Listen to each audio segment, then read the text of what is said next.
امام اعظم ابو حنیفہ رحمۃ اللہ علیہ سمیت بہت سارے بزرگ یہ فرماتے ہیں کہ یہی لیلۃ القدر کی رات ہوتی ہے، اگرچہ وہ اس بات کو طے نہیں کرتے لیکن فرماتے ہیں یہی اکثر ہم نے اسی مقام پر لیلۃ القدر کو پایا۔ نبی رحمت علیہ الصلوۃ والسلام نے صحابہ کرام علیہم رضوان کے سامنے گزشتہ امتوں کے احوال ذکر فرمائے کہ ایک ہزار سال ان کی عمریں ہوتی تھی، 1500 سال تک وہ زندہ رہتے تھے۔ تو صحابہ کے دلوں میں تجسس پیدا ہوا کہ اگر عمر 1000 سال ہوگی تو نماز بھی تو 1000 سال ہی پڑھیں گے نا، اگر عمر 1500 سال ہوگی تو روزے، عبادتیں، یہ سارے کام بھی تو بڑے زیادہ کرتے ہوں گے۔ تو یہ شوق جب پیدا ہوا تو اللہ کریم نے فرمایا کہ محبوب میں ایک رات دیتا ہوں، لیلۃ القدر خیر من الف شہر، جو رات ایک ہوگی پر 1000 مہینے سے بہتر ہوگی، 1000 مہینے سے۔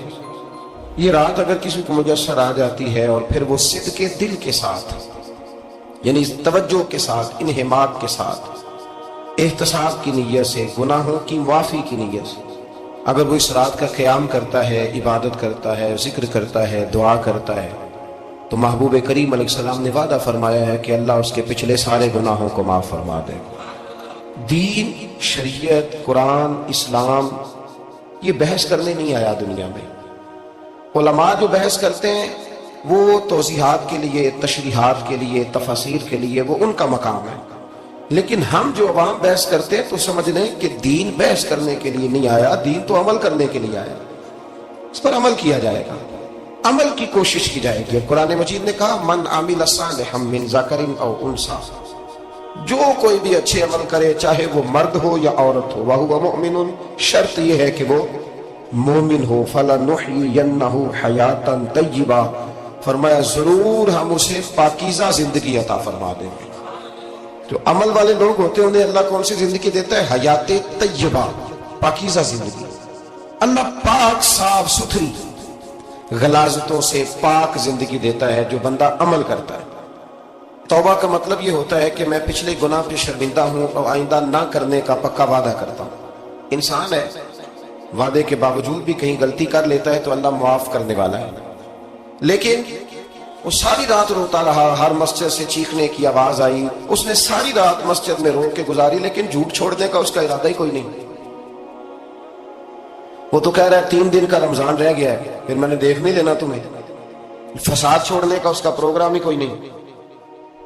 وہ تو میاں طے شدہ بات ہے کہ سویرے وہ دکان پہ جائے گا اور صبح جو بیسن بیچے گا نا سموسے اور پکوڑے کے لیے، اس میں بھی ملاوٹ کرنے کا ارادہ رکھتا ہے۔ تو یہ ساری رات توبہ توبہ کہنے کا کیا مطلب ہوا؟ کھل کے ساری رات اس نے توبہ توبہ کی۔ حضرت عمر فاروق رضی اللہ تعالیٰ عنہ کے بارے میں امام ابن جوزی نے لکھا ہے کہ رات کو نا گھر کے اندر بیٹھے بیٹھے اچانک رو پڑے حضرت عمر، 62 سال عمر ہے، خلافت کے آخری ایام چل رہے تو رو پڑے ایسے ہی گھر میں بلا وجہ۔ آپ کی اہلیہ نے، زوجہ نے بیٹے کو اٹھایا، فرمایا پتہ کرو تمہارے باپ کو کیا مسئلہ ہے، کہیں کوئی تکلیف تو نہیں، درد تو نہیں، صاحبزادے آئے؟ ابا جی کیا بات ہے؟ فرمایا اماں کو بلاؤ۔ سب لوگ جمع ہو گئے تو جناب عمر فاروق رضی اللہ تعالیٰ عنہ فرمانے لگے کہ بیٹھو میرے ارد گرد۔ سب بیٹھ گئے تو فرمانے لگے آج جب میں مسجد سے نکلا تھا تو میرے نبی پاک کے سچے صحابہ، سچے رسول کے سچے صحابہ، حضور کے سچے غلام یہ کہہ رہے تھے کہ عمر بڑا ہی اچھا ہے، عدل والا ہے، انصاف والا ہے۔ تو ابا جی اس میں رونے والی کیا بات ہے؟ تو فرمانے لگے ڈر یہ لگتا ہے کہ باہر تو میں اچھا تھا، کہیں گھر میں تو نہیں کوتاہیاں کرتا رہا۔ میری بات پہ توجہ کرنا، کہیں گھر میں آپ باتیں سن لیں تو شاید جتنی میں کرتا ہوں دوسرا کار ہی کوئی نہ سکے، لیکن جب عمل کے راستے پہ ہم نکلتے ہیں تو وہ مسدود ہے، وہ بند ہے۔ عمل کس نے کرنا ہے؟ آپ کوئی آیت پڑھیں تو یہاں غلطی نکالنے والے 20 لوگ مل جائیں گے، 20 لوگ، لیکن اس آیت پہ عمل کرنے والے کتنے ملیں گے؟ تو حضرت عمر فاروق رو رہے تھے، کہنے لگے کہیں تمہارے حقوق تو نہیں پامال کرتا رہا؟ تو آپ کی اہلیہ نے جب سنا تو وہ کہنے لگی عمر مجھے تو بڑا پرانا شکوہ ہے، آپ کو جاہ و جلال اتنا تھا میں بات نہیں کر سکی۔ عمر تم نے سارا دن مسجد میں گزار دیا اور ساری رات نقاب اوڑھ کے مدینے کی گلیوں میں گزار دی، میں تو زندگی کی کوئی خوشی دیکھ ہی نہیں سکی۔ چاہ تو میرے اندر بھی تھے نا کہ میرا شوہر کچھ گھڑیاں بیٹھتا، کہیں مجھے لے کے جاتا، تو میں تو کچھ نہیں دیکھا، مجھے بڑا شکوہ ہے۔ تو حضرت عمر کہنے لگے چل اللہ کی رضا کے لیے معاف کر دیں۔ بھئی معافی بیوی سے نہیں مانگی جا رہی، معافی اپنی غلطی کی مانگی جا رہی، یہ سمجھ لو۔ بیوی کے لیے تو خاوند کا بہت بڑا مقام ہے نا، لیکن یہاں غلطی کس بات کی ہے؟ اپنی کمزوری پر غلطی کا اعتراف کر کے معذرت کا سوال کیا جا رہا ہے۔ تو حضرت عمر کہنے لگے معاف کر دے، تو اہلیہ کہنے لگی میں نہیں معاف کرتی، میری شرط پوری کریں۔ فرمایا وہ کیا؟ فرمانے لگی قیامت میں جب اللہ آپ کے لیے جنت کا حکم دے گا تو آپ میری سفارش کریں گے اللہ کی بارگاہ میں؟ سفارش کریں گے کہ یا اللہ مجھے کپڑے دھو کے دیتی تھی، میری عزت کی حفاظت کرتی تھی، میرے بستر کو پاک رکھتی تھی، کہیں گے؟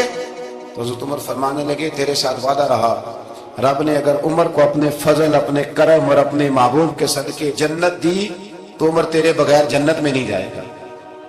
عمل کا رستہ، عمل کا رستہ دیکھیں نا، 2 دفعہ استاد بات کرتا ہے، 2 دفعہ، اور کوئی زیادہ، ایک تو ہے نا کہ ایم اے اور جناب ایم ایڈ اور ایم فل اور پھر پی ایچ ڈی قسم کا استاد، ایک وہ جو matric P T C teacher ہے نا، وہ 2 دفعہ اسٹوڈنٹ کو کام کہے تو تیسری دفعہ وہ ناراض ہو جاتا ہے، کہتا ہے میں 2 دفعہ کہا ہے۔ بچے کو آپ 2 دفعہ کہتے ہیں اور اگر تیسری دفعہ کہنا پڑے تو غصہ آتا ہے نہیں آتا؟ بھئی تو نے اتنی دفعہ کہا ہے، تو سمجھ نہیں رہا بات کو۔ اور اگر اللہ کریم قرآن مجید میں سینکڑوں دفعہ کہے نماز پڑھو، سینکڑوں دفعہ، اور یہ بہانے کر رہا ہے، یہ بھی پروگرام بنا رہا ہے، پھر کہتا ہے میں بے چین رہتا ہوں، میں بے قرار رہتا ہوں۔ عمل کا رستہ اس کو اختیار کریں، آپ سکون میں رہیں گے۔ بد عمل آدمی اور بے عمل آدمی یہ ہمیشہ پریشان رہتے ہیں، ہمیشہ۔ عمل کریں، توبہ کریں تو پھر بدل جائیں، پھر تبدیلی آئے، اور یہ کوئی مشکل کام نہیں، جو بدلنے والے تھے وہ بدل گئے، بڑا کچھ کرتے تھے پر پھر وہ لوگ بدل گئے۔ حضرت فضالہ رضی اللہ تعالیٰ عنہ کہتے ہیں کہ میں بڑا دل دادا تھا عورتوں کا، اور میرا ماحول یہ تھا کہ میں قتل بھی کر لیتا تھا، معاذ اللہ چوری بھی کر لیتا تھا، اور رات میری طبیعت تھی معاذ اللہ نئی سے نئی عورت کے پاس جانا۔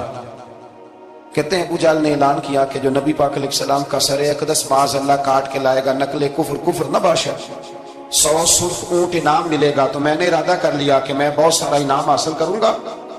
قرآن مجید میں نا اللہ فرماتا ہے کہ بہت سارے لوگ ایسے ہیں جنہیں اگر میں رزق میں کشادگی دے دوں، زیادہ پیسے دے دوں، فرمایا باغی ہو جائیں، وہ سرکش ہو جائیں۔ یہ بہت سارے لوگوں کو جو اللہ تبارک و تعالیٰ اعتدال میں رکھتا ہے تو یہ ان کے لیے بہتر ہے۔ ہر بندہ دولت کے ہوتے ہوئے نیک ہو سکتا، تو یہ اللہ اگر رکھتا ہے نا اعتدال میں تو شکر کرے اللہ کا، ورنہ تو لوگ عیاشیاں کرے، پتہ نہیں کیا کچھ کر دیں۔ تو حضرت فضالہ کہتے ہیں کہ میں نے خنجر تیار کیا اور میں نے بغل میں اس کو چھپایا، اوپر میں نے چادر اوڑھ لی۔ اب مجھے پتا تھا ظہر کی نماز کے بعد نبی پاک صلی اللہ علیہ وسلم طواف کعبہ کے لیے، بیت اللہ شریف کے طواف کے لیے جاتے ہیں۔ کہتے ہیں میں بھی اس طرف بڑھا، رستے میں نا وہ خاتون جس کے گھر میں نے رات آنا تھا، میں نے دروازے پہ دستک دی، میں نے کہا کہ تیار رہنا، تیار رہنا، آج میں بڑے پیسے لے کے آؤں گا۔ اسے میں نے یہ کہا اور پھر میں چلا گیا بیت اللہ شریف کا طواف کرنے۔ کہتے ہیں اللہ کے محبوب بھی طواف کر رہے تھے تو میں نے بھی طواف شروع کر دیا۔ ارادہ یہ تھا کہ جہاں نبی پاک علیہ السلام میرے قریب سے گزریں گے تو موقع پا کر میں حضور کے جسم اقدس پر خنجر کھوپ دوں گا اور معاذ اللہ شہید کر دوں گا۔ کہتے ہیں حضور ایک دفعہ بھی میرے پاس سے گزرے تو میں ہمت نہ کر سکا، دوسری دفعہ بھی پاس سے گزرے تو میں ہمت نہ کر سکا، تیسری دفعہ بھی گزرے تو میں ہمت، نبی کریم صلی اللہ علیہ وسلم 2-3 دفعہ گزرے تو فرماتے ہیں کہ مجھے موقع نہ ملا، اس لیے کہ حضور فرماتے ہیں اللہ نے روب کے ساتھ میری مدد فرمائی، دشمن پر میرا روب طاری ہو جاتا ہے۔ فرماتے ہیں جب چکر پورے ہو گئے تو محبوب کریم نا چھٹے چکر پہ فرمانے لگے فضالہ چکر ایک رہ گیا، بے خبر ہو جو غلاموں سے واقع کیا ہے، ایک پھیرا رہ گیا۔ کہتے ہیں طواف مکمل ہو گیا تو محبوب میرے قریب آئے، فرمایا وہ کام کرتے کیوں نہیں جس کے لیے آئے تھے؟ میں نے عرض کی یا رسول اللہ کون سا کام، کیسا کام؟ اندر تو چور تھا نا، بانج فقیروں کسے نہیں ماریا، اے ہوئی چور اندر دا، اندر چور تھا نا۔ کہتے ہیں حضور نے مجھے کندھے سے پکڑ کے ہلایا، فرمایا کرتے کیوں نہیں؟ جب حضور نے ہلایا تو وہ خنجر بھی پیروں میں گرا اور میں بھی رسول اللہ کے پیروں میں گر گیا۔ میں نے کہا حضور مجھے کلمہ پڑھا دے۔ کہتے ہیں حضور نے پہلے میرے دل پہ دست مبارک پھیرا، پھر میرے نبی نے مجھے کلمہ پڑھا دیا۔ اب نا مرید ہونے والا کہتا ہے کہ جی آہستہ آہستہ میں ٹھیک ہو جاؤں گا۔ اب وہ آہستہ آہستہ کا کیا ترجمہ ہے یہ بالکل سمجھ نہیں آتی۔ بھئی کسی بندے سے 5 لاکھ روپیہ لینا ہے تو اس سے وہ کہتا ہے جی میں آہستہ آہستہ دوں گا، 500 روپیہ دے دیا کروں گا روز کا، تو کہتے ہیں میری رقم خراب ہوتی ہے، پورے دو۔ اور نیکی کی بات جب آتی ہے تو کہتے ہیں حضرت صاحب دین اتنا سخت نہیں ہے، میں آہستہ آہستہ ٹھیک ہو جاؤں گا۔ اب میں مغرب عشاء پڑھنی شروع کر دیا میں نے، اب میں تسبیح لے لی ہے کل میں نے بھی آہستہ آہستہ میں ٹھیک ہو جاؤں. یعنی رقم لینی ہو تو وہ آہستہ آہستہ قبول نہیں ہے. لیکن اور مکان کی رجسٹری اگر کرانی ہو تو مالک مکان کہے کہ آہستہ آہستہ کرا لو. کہتے ہیں پیسے پورے دیے, سویرے چل اور بیان دے. یہ کیا بات ہے؟ یہاں یہ جو ہمارا ماحول تھا نا, کر لیں گے ہو جائے گا, یقین کریں لوگ قبروں میں چلے گئے ہیں پر مسجدوں میں نہیں آئے. ہر کام سے لوگ ریٹائر ہوئے پر گناہوں سے ریٹائر نہیں ہوئے. آخر تک تباہی اتر گئی لیکن لوگ بدلنے کو تیار نہ ہوئے. حضرت فضالہ کہتے ہیں ابھی میں نے کلمہ پڑھا, ابھی میں واپس آیا, رستے میں وہ بی بی کھڑی تھی. کہتے ہیں میں وہ شخص تھا کہ عورتیں مرتی تھی میرے اوپر اور کسی کی جرت تھی کہ وہ آئے بائیں شائیں کرے. لیکن فرماتے ہیں میں بی بی کے پاس سے گزر گیا. پہلے تو اس کا خیال تھا رکے گا, لیکن جب میں رکا نہ تو دروازے پہ آئی, اور جب میں گزر گیا تو اس نے آواز دی, لیکن میں نے سنی انسنی کر دی. جب آگے بڑھا تو میرے پیچھے دوڑی. فرماتے ہیں مجھے پکڑ کے کہنے لگی فضالہ تجھے کیا ہوا, تو وہی نہیں جو یہاں سے گیا تھا. آپ فرماتے ہیں میں کبھی نہیں رویا تھا, میں کبھی نہیں رویا تھا. اور جب کہا نا تو وہی نہیں, کہتے میں نے سر اٹھایا تو میری آنکھوں میں آنسو تھے. میں نے کہا میں جو گیا تھا وہ نہیں ہوں, اب تو میں محمد عربی کا غلام بن گیا. اب میں وہ نہیں ہوں, اب نہیں ہو سکتا کہ کوئی میری نظر میلی ہو جائے. یہ کیسے ممکن؟ اب نا اسلام کی تعریف ہم نے یہ کی ہے کہ خبردار کوئی ہمارے قریب نہ آئے, ہم کسی کو بات نہیں کرنے دیتے کہ ہم مسلمان ہیں, ہم بات نہیں کرنے دیتے. پتہ کیا بات ہے, ایک میری یہ تقریر ہوتی ہے ممبر پہ, اور ایک میرا عمل ہوتا ہے جب میں سفر کرتا ہوں, جب میں گاڑی میں بیٹھتا ہوں, جب میں دوستوں سے ملتا ہوں. جب ان دونوں باتوں میں تضاد آتا ہے نا, تضاد, تو لوگ تقریر کو جذبات نہیں کہتے, ایک فن بن جاتی ہے تقریر. آپ کو پتہ ہے نا وائزین نعت خان کہتے ہیں میں نے محفل لوٹ لی. پھر لوگ شمار کرتے ہیں کتنے لوگوں نے سبحان اللہ کہی. پھر لوگ شمار کرتے ہیں کہ آج 5 بندے روئے بھی تھے جب میں تقریر کر رہا تھا. تو پھر یہ فن ہے, یہ جذبات کا اظہار. سمجھ لیں بات کو کہ عمل جب آپ نہیں نہ کرتے عمل, تو آپ خود بڑے بے چین رہتے ہیں کہ یار یہ میں کیا کر رہا ہوں, یہ کون سا گورکھ دھندا ہے کہ میرا عمل صفر ہوتا جا رہا ہے. ہمارے ایک استاد تھے تو وہ فرمایا کرتے تھے کہ اگر پڑھے لکھے آدمی کو تم بے عمل دیکھو تو اس سے دور ہٹ جایا کرو, ورنہ تمہیں بھی بے عمل کر دے گا. میں نے ان سے عرض کی, میں نے کہا حضور یہ کیا ہے؟ تو فرمانے لگے اپنے حضرت صاحب سے پوچھنا, وضاحت کریں گے. میں نے حضرت صاحب سے کہا جی عجیب بات کر دی ہے, علم والے بندے کے پاس بیٹھ کے تو علم آتا ہے. تو وہ فرما رہے تھے کہ علم والے بندے کے پاس اگر وہ بے عمل ہو تو بالکل نہ بیٹھنا. تو حضرت صاحب فرمانے لگے انہوں نے صحیح کہا ہے. اب بات بہت بڑی ہے, پتہ نہیں آپ کی سمجھ میں آتی ہے نہیں آتی, بہرحال کر دیتا ہوں. پڑھا لکھا بندہ اگر بے عمل ہو تو اس کے پاس ہے. تو میں نے کہا حضور کیوں؟ فرمانے لگے اس لیے کہ وہ اپنی بے عملی پر بھی دلائل دے گا, وہ بے عملی پر بھی دلیلیں قائم کرے گا کہ یہ وجہ ہے تو اس لیے میں ایسے کر رہا ہوں. تو چونکہ وہ بے عمل ہے اور ہے پڑھا لکھا, نبی کریم صلی اللہ علیہ وسلم کے غلام نہ پل بھر میں بدل جاتے ہیں. اور اللہ تعالیٰ بھی نا بڑے موقع دیتا ہے ہمیں, بڑے موقع. حضور نے فرمایا جس نے ایمان اور احتساب کی نیت سے روزے رکھے وہ نئی زندگی کا آغاز کرے, اس لیے کہ اللہ نے اس کے پچھلے سارے گناہ معاف فرما دیے. میرے نبی کریم علیہ الصلوۃ والسلام نے فرمایا جو شخص بیمار ہو گیا, مریض ہو گیا, اور نسائی شریف میں فرمایا کہ 3 دن تک بستر پہ رہا اور اس نے شکوہ نہ کیا اللہ کا, اور جب وہ شفا یاب ہو کے بستر سے اٹھا ہے نا تب اللہ نے اس کے پچھلے سارے گناہ معاف فرما دیے. اور فرمایا جو حج کرنے گیا, حج کر کے واپس آیا, اللہ کے حبیب فرماتے ہیں یوں سمجھے کہ میں آج ہی ماں کے پیٹ سے پیدا ہوا. بڑے موقع اللہ نے دیے, بڑے موقع, بڑے سارے موقع عطا فرمائے کہ میں تیرے پچھلے گناہ معاف کر دوں گا.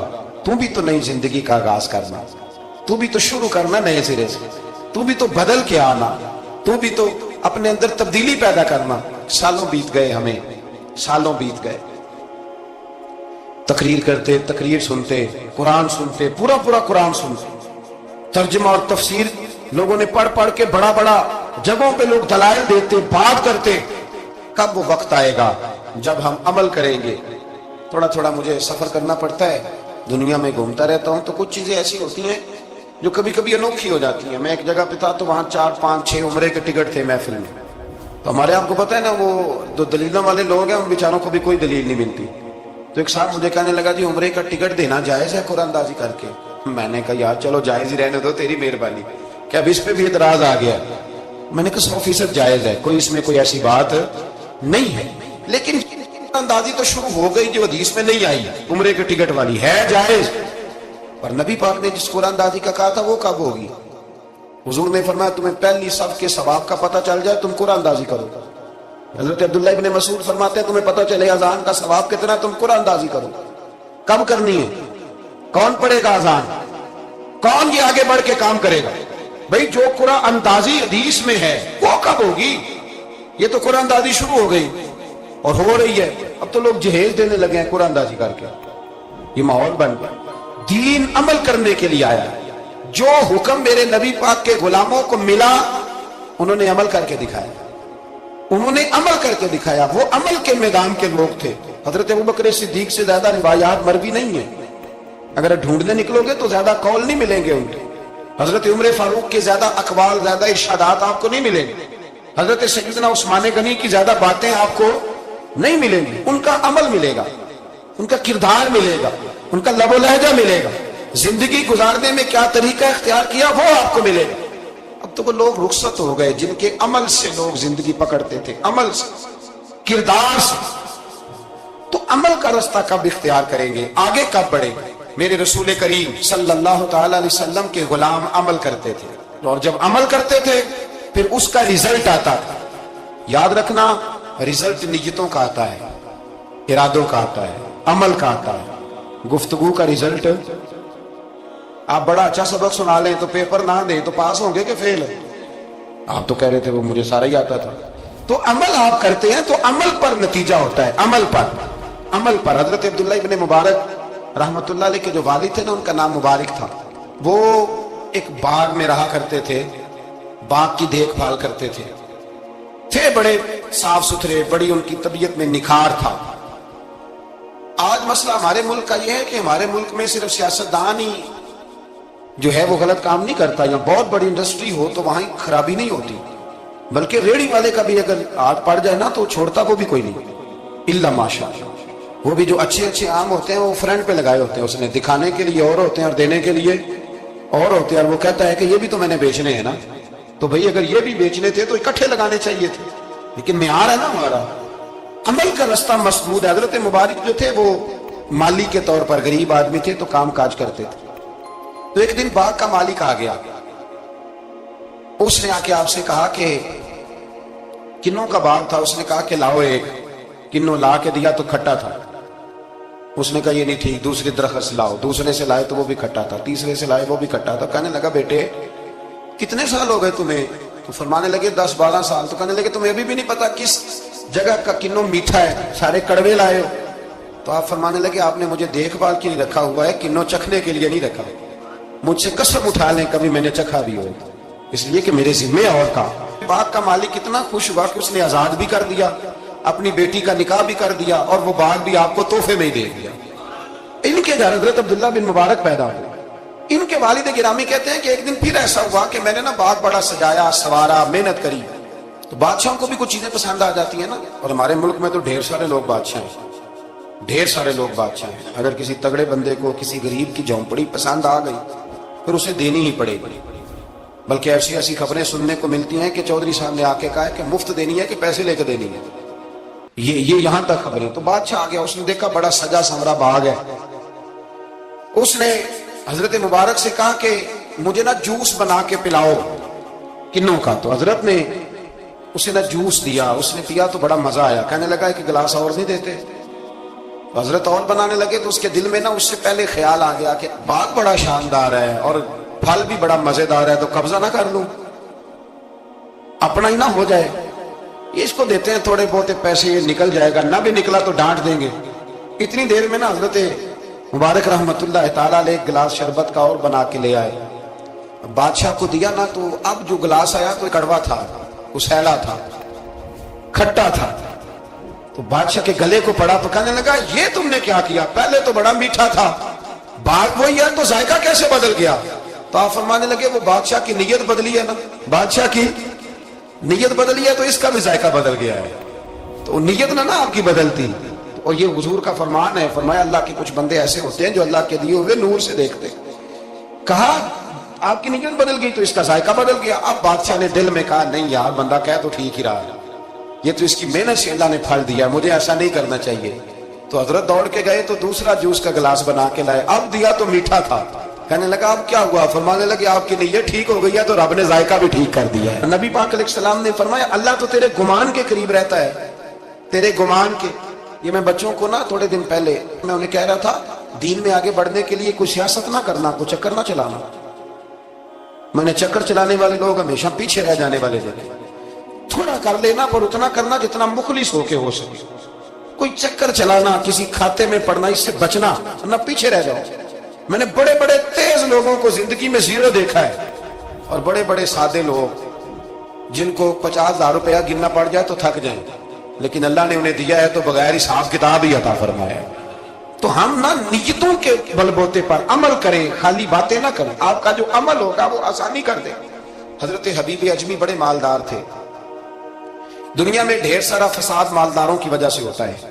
یہ جو شادیاں مہنگی ہوئی ہیں نا، یہ ابھی تھوڑا سا پہلے کی بات ہے کہ شادی میرج ہال میں کرنے کا کسی دیہاتی کو کہتے تھے تو وہ کہتا تھا کہ میں نے نہیں میرج ہال میں کرنی، تی کروں توڑی دی، بلکہ جو بڑے دور دراز دیہات ہیں ان میں بھی میرج ہال بن گئے۔ یہ امیر کچھ قباحتیں ایسی پیدا کرتے ہیں کہ غریبوں کے لیے بھی مشکل ہو جاتی ہے۔ یہ کچھ ایسے معاملات لاتے ہیں میدان میں کہ پھر عام لوگوں کے لیے اس میں مشکلات ہوتی ہیں، چونکہ وہ رواج بن جاتا ہے معاشرے کا۔ پیسے والا آدمی اس رواج کو لاتا ہے میدان، اس سے خرابی ہوتی ہے۔ اور پھر میرے غریب کا یہ حال ہے کہ امیر کو رسم چھوڑ دے تو چھوڑ دے، غریب کو قرضہ اٹھانا پڑے، چھوڑنی کوئی شے نہیں اس نے، جو مرضی ہو اس نے کوئی چیز پیچھے نہیں ہونے دینی۔ حضرت حبیب اجمی بڑے مالدار تھے تو وہ کاروبار کر، یہ مالدار لوگ جو ہوتے ہیں نا یہ تو کہتے ہیں پیسے کو پیسہ ہے نا، کتنا مشہور ہے جملہ، پیسے کو پیسہ۔ تو یہ پھر مارکیٹ میں پیسہ پھینکتے ہیں تو یہ پیسہ کھینچنے کے لیے پیسہ پھینکتے ہیں، پھر ایک دوسرے کو کہتے ہیں تیری وجہ سے مہنگائی ہوئی ہے، تیری وجہ سے مہنگائی ہوئی ہے۔ حالانکہ مہنگائی کسی کی وجہ سے بھی ہوتی کس کے لیے؟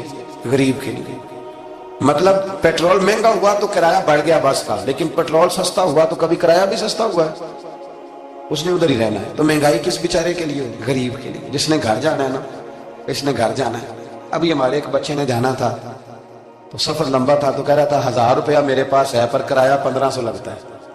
ابھی بھی لوگ حساب کرتے ہیں اور پھر سوچتے ہیں کہ رستے میں شے کوئی نہیں کھانی، اس لیے کہ پھر کرایہ کہاں سے دوں گا، مینج کر کے رکھتے ہیں۔ یہ خدمت ہوتی ہے نا علماء کی، حفاظ کی، تو مجھے پتہ ہے، میں اس قبیلے کا آدمی ہوں، مجھے پتہ ہے کہ یہ کیسے حساب کر کے رکھتے ہیں کہ اب اتنے آئے ہیں تو اس میں سے یہاں جس کے پاس ہیں ہی بڑے لمیٹڈ سے تو وہ بیچارہ پہلے سے سوچ کے بیٹھا ہوتا ہے، مجھے پتہ ہے۔ جن کے پاس پھر بے حساب ہوتا ہے وہ پھر مارکیٹ میں پھینکتے ہیں تو کھینچتے ہیں، ظلم کرتے ہیں۔ حضرت حبیب اجمی کہتے ہیں جب مال دیا اللہ نے تو میں نے سود کا کام شروع کر دیا۔ اب سود والوں کے پاس بھی بڑی دلیلیں ہیں، انشورنس والوں نے بھی فتوے رکھے ہوئے ہیں، وہ آگے فتوا دکھاتے ہیں، وہ کہتے ہیں جناب فتوا۔ تو میں نے کہا کہ فتوا مارکیٹ میں میری طرح کے مولوی ہیں میاں، اب کیسی بات کرتے ہو، فتوا تو مل ہی جاتا ہے، لیکن نبی کریم علیہ السلام کا وہ فرمان ذہن میں رکھنا کہ حضور نے فرمایا ایک حلال ہے تو ایک حرام ہے، ایک میں شک ہے۔ اللہ کے نبی فرماتے ہیں تم نے شک والی چیز سے بھی بچنا ہے۔ اس میں مشکوک ہو گیا نا کہ پتہ نہیں، اب دیکھیں نا علماء کا یہاں اختلاف ہے، جو جائز کہتے ہیں قابل احترام ہے، لیکن جو ناجائز کہتے ہیں ان کے بھی تقوی میں کوئی شک ہے، تو شک آ گیا نا اس بات میں، تو حضور نے فرمایا تم شک والی چیز سے بھی بچو۔ حضرت حبیب اجمی کہتے ہیں میں سود کا دھندا کرتا تھا اور بڑا سود لاتا تھا، بڑا سود، اور یہ سود جس پہ چڑھ جاتا ہے اس پہ اترتا نہیں۔ پاکستان کا بھی بنیادی مسئلہ یہ ہے کہ سود اتنی بڑی نحوست ہے کہ یہ اللہ رسول سے جان گئے، کیونکہ بہت زیادہ سود ہم دیتے ہیں۔ اس لیے میں تو آپ کو پتہ ہے جو کوئی برا کام کرے اس کو برا کہنا چاہیے، حکومتی لیول پر تنقید اس لیے اچھی ہوتی ہے کہ لوگوں تک جب پہنچتی ہے تو فائدہ دیتی ہے، لیکن جو بندہ اچھا کام کرے اس کی اچھائی کو بھی بیان ہے۔ حضرت حبیب اجمی رحمۃ اللہ تعالیٰ علیہ فرمانے لگے کہ سود کا کاروبار میں نے شروع کر دیا، بڑا وسیع تھا میرا کام سود کا، میں سود لیتا تھا، سود پہ گزارا ہوتا تھا۔ میری بیوی مجھے سمجھاتی تھی کہ یہ سود ہے، یہ حرام ہے، یہ غلط ہے، سے بچو۔ کہتے ہیں وہ کئی دفعہ مجھے کہتی تو میں ڈانٹ دیتا۔ ایک دن نا میں سود کے پیسے لے کے نا آ رہا گھر، اس کا میں نے گوشت خریدا، بیوی کو دیا کھانا پکانے کے لیے تو اس نے ہنڈیا چولہے پہ رکھی۔ کہتے اس نے ذرا اس کے اندر چمچہ جو چلایا ہنڈیا میں تو وہ لایا میں گوشت تھا پر سارے کا سارا خون بن گیا، خون بن گیا سارے کا سارا۔ اللہ اکبر۔ کہتے ہو میری بیوی چیخے مارنے لگی اور لا کے میرے آگے رکھا، کہنے لگے یہ تیرے سود کے پیسے خون بن گئے، آ تجھے بھی پلاؤں اور تیرے بچوں کو بھی۔ وہ کہتے ہیں نا کچھ لوگ کے گھر کے کونے سے چیخنے کی آواز آتی ہے تو سارے پیر بلائے یا فرق کوئی نہیں پڑتا۔ تو میں کہتا ہوں پھر غور کر لو، شاید اس کونے میں کسی یتیم کے پیسے لگ گئے ہوں، کسی بیوہ کی آہیں ہوں۔ اگر اس رقم کا کوئی گھر بن جائے نا تو پھر ساری دنیا کے پیر جمع کرو تو چیخنے کی آوازیں بند نہیں ہوا کرتی۔ حضرت حبیب اجمی رحمت اللہ تعالی علیہ فرمانے لگے کہ وہ جب بن گیا نا خون تو اب میرے اندر نا چوٹ لگی کہ یار اگر دنیا میں اللہ تعالیٰ مجھے نظارے دکھا رہا ہے تو آخرت میں میرا کیا بنے۔ کہتے ہیں میں درد کے ساتھ باہر نکلا، بچے گلی میں کھیل رہے تھے، جب ان کے قریب سے گزرنے لگا نا تو ہم تو کہتے ہیں نا لوگ حسد میں بات کرتے ہیں، لیکن ایسی بات نہیں ہے۔ کچھ شریر لوگ ہوتے ہیں جو حسد میں بات کرتے ہیں، پر دیکھنا چاہیے کہ لوگ ہمارے بارے میں کیا کہتے ہیں۔ انتم شہداء اللہ فی الارض، حضور نے فرمایا تم زمین پر اللہ کے گواہ ہو۔ مومن جو تمہارے بارے میں کہے کان لگا کے سنو۔ لوگ تمہیں کیا کہتے ہیں، کن لفظوں سے یاد کرتے ہیں، جن لفظوں سے لوگ دنیا میں یاد کرتے ہیں مرنے کے بعد بھی انہی لفظوں سے یاد کریں گے، انہی لفظوں سے۔ کوئی تمہارے لیے ہاتھ اٹھا کے دعا نہیں کرے گا۔ ہاں اگر تم نے خیر کی ہوگی تو پھر لوگ گلیوں سے نکل کے آئیں گے، پھر لوگ روئیں گے کہ بندہ بڑا تھا۔ تو حبیب اجمی کہتے ہیں میں باہر نکلا تو بچے کھیل رہے تھے، تو ایک بچہ ان میں سے کہنے لگا پیچھے ہٹ جاؤ پیچھے ہٹ جاؤ، بڑا ظالم ہے، بہت بڑا سود خور ہے۔ چھوٹا بچہ، ایسا نہ ہو کہ اس کے پیروں سے مٹی اڑے اور ہمارے کپڑوں پہ پڑ جائے تو ہمیں بھی نحوست ملے، چھوڑو سودیا ہے۔ کہتے ہیں میرے دل پہ اور چوٹ لگی، میں نے کہا یا اللہ تیری چھوٹی چھوٹی مخلوق بھی مجھ سے نفرت کرتی، یہ بچے تک کہتے ہیں کہ میں اس طرح کا بچے۔ فرمانے لگے میں وہاں سے سیدھا حضرت حسن بصری کے پاس گیا، میں نے کہا حضور مجھے توبہ کرا دیں۔ یہ پتہ ہے اللہ والوں کے پاس لوگ کیوں جا کے توبہ کرتے تھے، مرید ہوتے تھے؟ اس لیے کہ توبہ پہ قائم رہنا بڑا مشکل ہوتا ہے۔ کوئی ایسا بندہ ہونا چاہیے جو ہمیں توبہ پہ قائم رکھے، جو روز ہمیں نصیحت کرے۔ دیکھیں نا ہمارے سینئر ہوتے ہیں ہر فیلڈ میں، اگر کہیں ہم الجھ جاتے ہیں تو اپنے سینئر سے بات کرتے ہیں۔ تقوی کے پرہیزگاری کے راستے میں بھی ہمارا کوئی سینئر ہونا چاہیے تاکہ وہ ہمیں بتائے کہ پرہیز کہاں کرنی ہے، دوائی کیسے کھانی ہے اور آگے کیسے بڑھنا ہے۔ فرمانے لگے میں حضرت حسن بصری کے پاس گیا، توبہ کی، معافی مانگی، گڑ گڑایا، بڑا رویا، تو خواجہ حسن بصری نے مجھے توبہ کرائی۔ میں نے پکا ارادہ کیا کہ مر جاؤں گا پر حرام کا پیسہ نہیں کھاؤں گا۔ 3 وظیفے آپ کی خدمت میں عرض کرنے۔ سخت مشکل جب آتی تھی نا وہ تو صحابہ پڑھا کرتے تھے حسبنا اللہ و نعم الوکیل، نعم المولا، پڑھیے گا حسبنا اللہ و نعم المولا و نعم النصیر۔ اس کا معنی بڑا خوبصورت ہے، بالکل سادہ سا مختصر سا معنی کرے نا تو اس کا معنی یہ ہے میرے لیے اللہ ہی کافی ہے، اللہ میرا مددگار ہے، اللہ بہترین مددگار ہے، اللہ بہترین کفایت کرنے والا ہے۔ اس وظیفے کو نہیں چھوڑے اور اس کے معنی سمیت اس کو یاد رکھیں۔ آپ محسوس کریں گے طبیعت طاقتور ہو گئی ہے، روح طاقتور ہو گئی، اس کو بھولنا نہیں۔ اور دوسرا آپ سے عرض کرنا ہے کہ اعلیٰ حضرت چونکہ ہم سلسلہ طریقت میں فاضل بریلوی سے وابستہ ہیں اور باقی جتنے بھی لوگ ہیں سارے ماشاءاللہ انہی سے وابستہ ہیں، اعلیٰ حضرت نا لا حول ولا قوت الا باللہ العلی العظیم پڑھنے کی بڑی فضیلت بیان کرتے ہیں۔ یہ ایسا وظیفہ ہے جو سب کو آتا ہے نا ماشاءاللہ۔ نبی پاک علیہ السلام نے فرمایا یہ اللہ کے عرش کے خزانوں میں سے خزانہ ہے۔ اعلیٰ حضرت فرماتے ہیں 99 دفعہ پڑھو لا حول ولا قوت الا باللہ العلی العظیم، فرمایا اللہ تعالیٰ تمہیں 99 بیماریوں سے شفا دے گا، اور اس میں سب سے چھوٹی بیماری ٹینشن کی بیماری ہے، سب سے چھوٹی بیماری غم کی بیماری ہے، چھوٹی، باقی بڑی بڑی ہوں گی۔ اس وظیفے کو نہیں آپ نے چھوڑنا اور یہ پابندی کرنی ہے، کریں گے انشاءاللہ تعالی۔ اور تیسرا وظیفہ ہے درود پاک۔ یہ بندہ درود پاک پڑھتا ہے تو پتہ ہوتا کیا ہے، ایک بار پڑھو تو 10 رحمتیں، 2 بار پڑھو تو 3 بار پڑھو تو 4 دفعہ پڑھو تو پھر تو چاروں جانب رحمت ہی رحمت ہو جاتی ہے۔ درود پاک کو کبھی نہ چھوڑو اپنی زندگی میں۔ آج آپ اپنے آپ سے عہد کریں کوئی رات ایسی نہ گزرے کہ درود پاک پڑھے بغیر ہمیں نیند آ جائے۔ یہ ذہن بنے، یہ 2 وظیفے اور تیسرا درود پاک۔ چوتھی بات آپ کی خدمت میں یہ عرض کرنی ہے کہ رمضان شریف آ گیا ہے۔ رمضان شریف کا قرآن پاک سے اس لیے گہرا تعلق ہے کہ شہر رمضان الذی انزل فیہ القرآن، رمضان کا وہ مہینہ ہے جس میں اللہ نے قرآن نازل فرمایا ہے۔ اس ماہ مقدس میں قرآن مجید کے ساتھ اس طرح کی دلچسپی پیدا کریں کہ جن کا ناظرہ ٹھیک نہیں ہے وہ قرآن مجید ناظرہ ٹھیک کریں، اور جن کا ناظرہ درست ہے وہ کنز الایمان لے لیں، خزائن العرفان تفسیر لے لیں، اور ایک رکوع کم از کم صبح میں، ایک شام، اور پورا پارا پڑھیں، پھر تو لطف نصیب ہو جائے۔ تھوڑا سا نا دلچسپی پیدا کریں قرآن علوم کے ساتھ۔ بڑی خوشکی ہے، بڑے شعر یاد ہیں، بڑی کہانیاں یاد ہیں، بڑی باتیں یاد ہیں، پر قرآن پاک کے ساتھ ہماری وہ دلچسپیاں موجود۔ خاص ذوق پیدا کریں قرآنی تعلیمات کے ساتھ، ساز کریں۔ صحابہ کرام نے نا بڑی منصوبہ بندی کے ساتھ دین پھیلایا، بڑی جد و جہد کی۔ انہوں نے دیکھا کس علاقے میں ہم نے جہاد کے لیے جانا ہے، کس میں تبلیغ کے لیے جانا ہے، کس علاقے میں کس طرح کر کے ہم نے ڈیوٹی سر انجام۔ مصر میں ایک شہر ہے، اس کا نام ہے فسطاط، وہ کہتے ہیں گھونسلے کو، پرندوں کے گھونسلے کو۔ حضرت سعد بن ابی وقاص رضی اللہ تعالیٰ عنہ اپنی فوجیں لے کے وہاں گئے تھے۔ آپ نے وہاں خیمہ لگایا، کچھ دن وہاں قیام کرنا تھا، آپ کا وہاں خیمہ تھا۔ وہاں آ کے کبوتر بیٹھنے لگے، ایک کبوتری نے انڈے بھی دے دیے، وہاں گھونسلہ بن گیا۔ اب آپ جب وہاں سے ہجرت کرنے لگے نا، آگے بڑھنے لگے، تو دل میں خیال آیا کہ خیمے اکھاڑتے ہیں، چلتے ہیں۔ جب وہ خیمے اکھاڑنے لگے تو دیکھا اوپر تو گھونسلہ بنے، اس میں تو کبوتر رہتے ہیں، ان کے بچے بھی ہیں۔ حضرت سعد بن ابی وقاص نے 2 فوجیوں کے ذمے لگایا، فرمایا یہاں تم پہرے دار بن کے کھڑے ہو جاؤ، یہ خیمہ اکھاڑا نہیں جائے گا، اس کو یہیں لگا رہنے دیں گے تاکہ یہ کبوتر جو ہیں انہیں تکلیف نہ ہو۔ وہ 2 فوجی وہیں رہے، خیمہ لگا رہا، وہاں پانی کا بندوبست کیا جاتا رہا، خوراک کا بندوبست کیا جاتا رہا۔ قریب بستیوں سے جب لوگوں نے دیکھا نا یہاں لوگ موجود ہیں، تو لوگوں نے وہاں آ کے مکان بنانے شروع کر دیے۔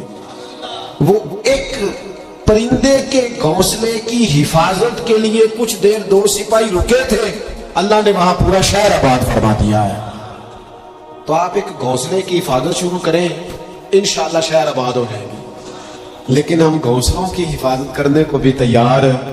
اب چوتھی بات آپ کی خدمت میں عرض کرنی ہے، ایک ضروری کام بڑی توجہ کے ساتھ آپ نے سمجھنا ہے، تھوڑا سا اس کے پس منظر کو سمجھ لیں۔ جو آیہ کریمہ میں نے تلاوت کی ہے اس کا حصہ بھی اسی میں آئے گا۔ دنیا کا نظام نہ 2 طریقوں سے چلتا ہے، ایک ہے نظام اسباب اور ایک ہے نظام غیب۔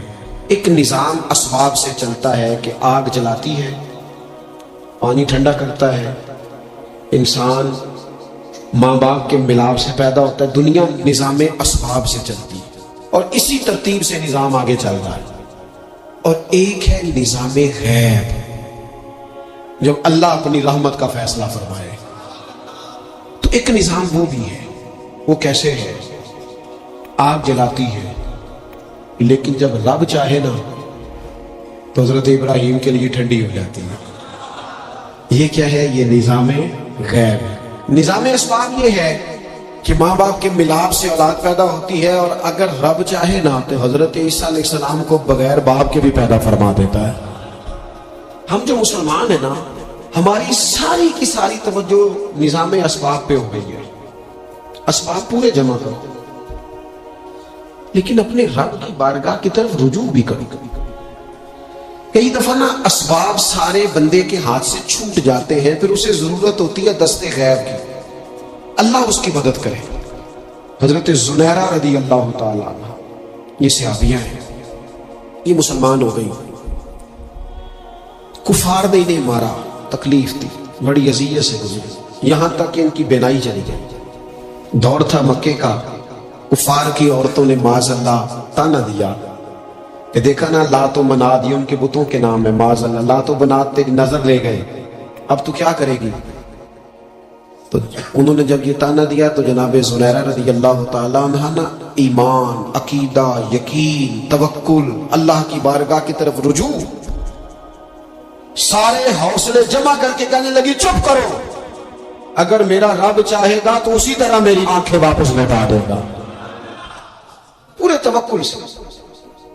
اور پھر آپ نے دعا مانگی، اے اللہ مہربانی فرما، یہ مجھے تانا دیتے ہیں کہ اگر تو نے دل مسلم کی دل جوئی نہیں تو تانا دیں گے بت کے مسلم کا خدا کوئی نہیں۔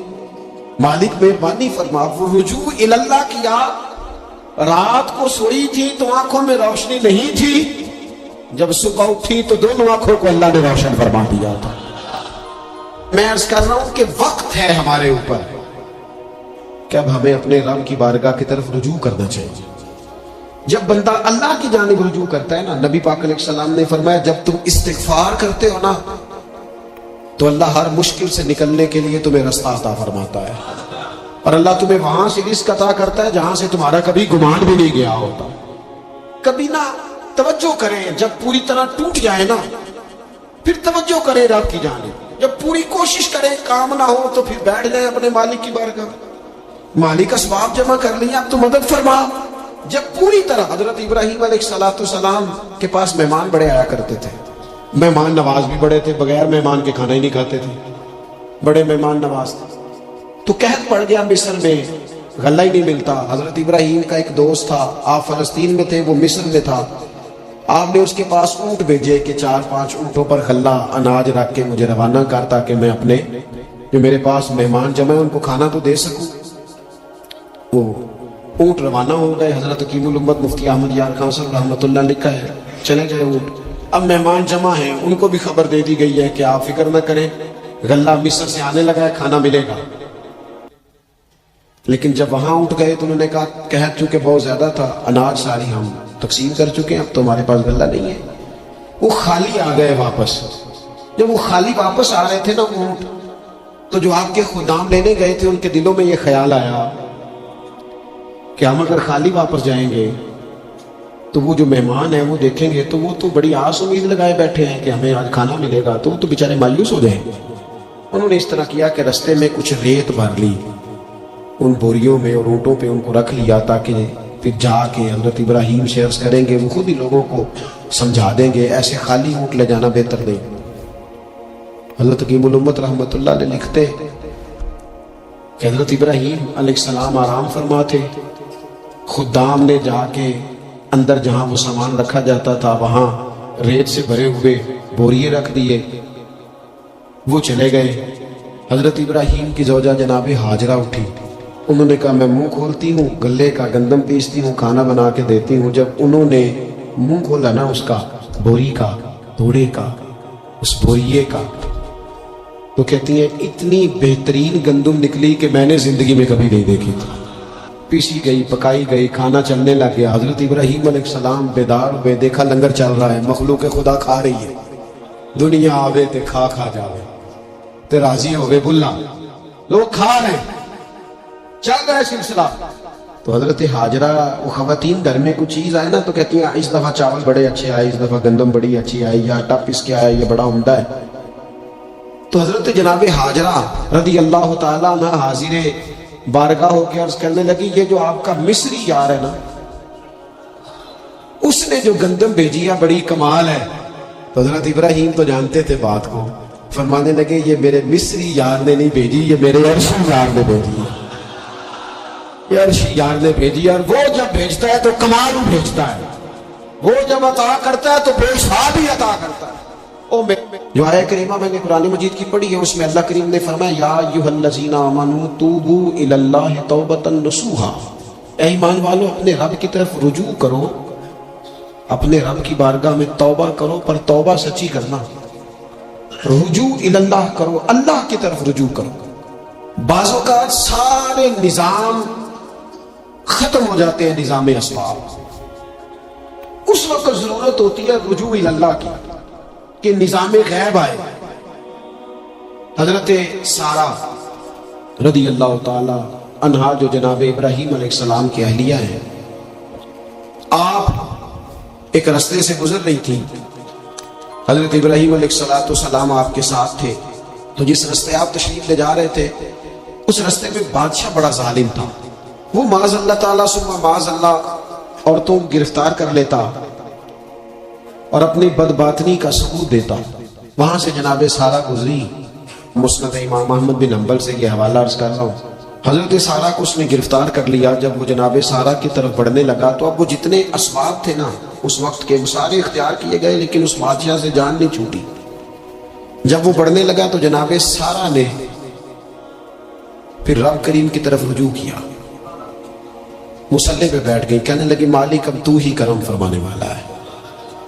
آپ نے اس درد سے دعا فرمائی کہ وہ بادشاہ زمین پر بے ہوش ہو کے گرا اور تڑپنے لگا, قریب تھا کہ وہ مر جائے.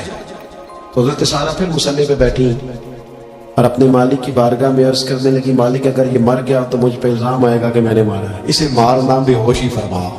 وہ بے ہوش ہو گیا, تھوڑی دیر کے بعد ہوش آیا تو پھر آپ کی طرف بڑھنے لگا تو آپ نے پھر اللہ کی جانب رجوع کیا. جب دوبارہ رب کریم کی جانب رجوع کیا تو پھر وہ بے ہوش ہوا. کئی دفعہ وہ کوشش کرتا لیکن آپ جب اپنے مالک کی بارگاہ میں ہاتھ اٹھاتی تو بے ہوش ہو کے گر پڑتا. بالآخر آپ سے معافی بھی مانگی, آپ کو آزاد بھی کیا.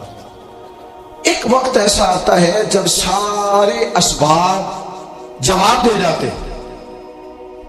ہم مسلمان ملک میں رہتے ہیں, کچھ باتیں بڑی خوب ہیں. میں نے دیکھا ہے کہ ڈاکٹر جب سمجھ آتا ہے نا کہ رپورٹس, ادویات, ٹیسٹ اب اس نتیجے پہ پہنچ گئے ہیں کہ شاید یہ مریض بچے گا نہ, تو چونکہ مسلمان ملک ہے تو میرے وطن کے ڈاکٹر ایک خوبصورت جملہ بولتے ہیں, مجھے بڑا پسند ہے. وہ یہ نہیں کہتے اب کچھ نہیں ہو سکتا, وہ کہتے ہیں آپ دعا کریں. کیا مطلب کہ اب رجوع اللہ کا وقت آ گیا ہے. ہمارے پاس جو شعور تھا, علم تھا, وہ ہم نے خرچ کر دیا. اب ٹائم ہے کہ رجوع اللہ کریں آپ اللہ کی بارگاہ. یہ بڑا خوبصورت جملہ ہے, اچھی باتوں کا بھی تو ذکر کرنا چاہیے نا. یہ خوبصورت جملہ ہے کہ آپ دعا کریں. ایک وقت آتا ہے جب دعا کی ضرورت ہوتی ہے, دستے غیب کی ضرورت ہوتی ہے. نبی پاک علیہ السلام 313 کو لے کے جب میدان میں آئے تھے تو ظاہری اسباب تو یہ تھے کہ 1000 سے مقابلہ کیسے ہوگا.